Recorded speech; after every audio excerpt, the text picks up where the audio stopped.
What's up guys, my name is Irina and welcome to my channel where I review everything tech. If you're someone like me, the camera quality is one of the most important aspects in any new smartphone. The XR is finally here and you would be right to wonder whether or not you're giving up on the camera quality if you decide to go for this year's least expensive new iPhone. So then the question becomes, can you get that same video and photo quality with the XR as you would get from this year's most expensive iPhone, the XS Max? So in this video we will do a comprehensive side-by-side comparison of the cameras on the iPhone XR and the iPhone XS Max. As you can see, there is only one camera on the back of the iPhone XR, which means that you will not be getting a dedicated telephoto lens like you would on the XS Max. No big deal, you say? Then great! Because you would also be pleasantly surprised to find that the hardware specs of both the front and the rear cameras on the XR match those of the XS Max. When it comes to the selfie cameras, we get 7 megapixels with an aperture of 2.2. And when it comes to the wide-angle cameras on the back of these two phones, we get 12 megapixels with an aperture of 1.8. But will the similar specs translate to similar-looking photos? Let's begin with the portrait modes first. Yes, despite not having a dedicated telephoto lens, the XR still provides us with the portrait mode. However, it's important to mention that if you're trying to take the portrait of the same subject on the XR and the XS Max, you have to get a lot closer to a subject when using the XR. Simply put, the XS Max relies on its telephoto lens when you switch to the portrait mode. That's why the subject is already zoomed in by default, whereas the XR only uses its wide-angle lens. When we look at the first two portraits side by side, at a first glance they appear identical to me. Although I noticed that my face always came out slightly lighter on the XS Max. No biggie though, the overall colors and contrast look the same to me. However, as you look closer, you could see that the telephoto lens on the XS Max does a much more authentic looking bokeh, where the background behind me looks as if I took a shot with a professional portrait lens. While the background on the XR is a regular wide-angle shot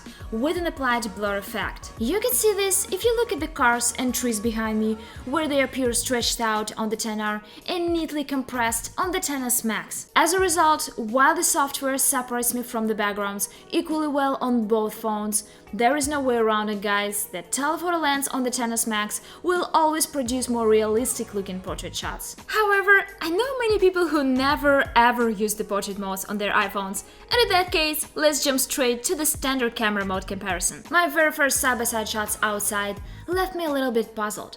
As you can see, the photos from the XR have this fade effect appearing from the upper left corner where the sunlight was coming from.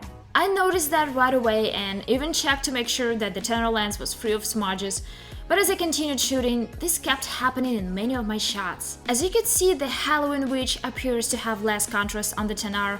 Similar story with the trees and the sky in the next photos. However, even when we look at this side-by-side photo of this green monster, which I took while standing in the shadow, the XR still gives us a more faded look, while the XS Max appears to have produced a more contrasty image.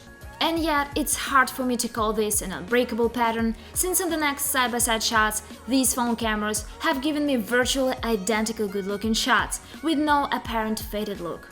And I also took a bunch of shots with vibrant, colorful objects just to test how the colors and saturation would compare on these two cameras. You can judge them for yourself, of course, but I think that the results look almost identical. And now let's see how these two phones take selfies. Here we have two side-by-side photos, and as you can see, they both have pretty good skin tones. Also, the overall colors look natural without looking oversaturated or over-sharpened. Now let's see how these two phones take the portrait selfies. Yes, just like the XS Max, the XR also has the portrait mode on its selfie camera, and if we compare the photos, they both look identical. However, I must point out that both phones have blurred out my hair, which makes the portraits look a little weird. And now, to make things even more fun, let's take a look at two selfies in very low light conditions. Of course, as expected, these shots look grainy and noisy, but overall I'd still call them usable. They pretty much look similar, but I would say that saturation and contrast seem slightly higher on the XS Max. And moving on to the videos. Okay guys, this is the sound and video from the selfie camera of the XS Max. And now making a video on the selfie camera of the XR.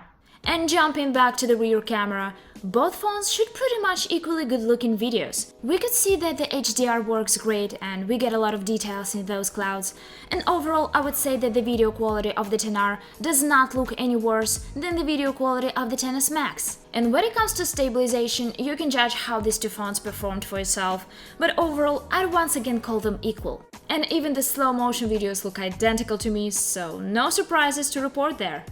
In the end, I was quite impressed by the camera on the XR, especially considering the fact that this phone is $350 less than the XS Max. Guys, I'm very interested to know what you think about the camera on the XR.